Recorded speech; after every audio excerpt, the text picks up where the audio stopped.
Një plagosje me armë zjarri është regjistruar mbrëmjen e sentës në Shkodër.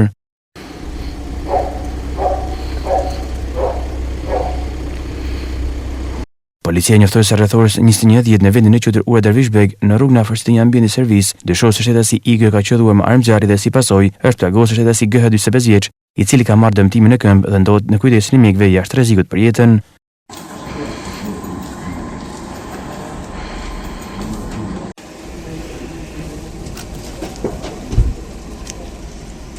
Pak minuta më vonë pas ngjarjes, policia njoftoi se specialist për hetimin e krimeve të Komisariatit të Policisë Shkodër në bashkëpunim me specialistë teknik të rënda, të mbështetur nga forca posaçme shqiponja më njëherë pas marrjes së njoftimit se në vendin e quajtur Ura Dervishbeg, një shtetës kishte plagosur me armë zjarri një shtetës tjetër, kanë organizuar punën për identifikimin e autorit dhe zbardhjen e rrethantë të rastit. Falë reagimit në kohë të shtrirë të policisë, u bë mundur identifikimi, kapja dhe arrestimi e autorit dyshuar, shtetësit IG 39 vjeç, pronar një subjekti servis i cili ishte konfliktuar për motive dobta me shtetësin GH. Shërbimet e policisë kanë bërë të mundur gjetjen dhe sekuestrimin e armës së zjarrit, pistolet të cilën e kishte me leje. Vjen puna për dokumentimin e plotë dëgjuar të rastit, thuhet njoftim.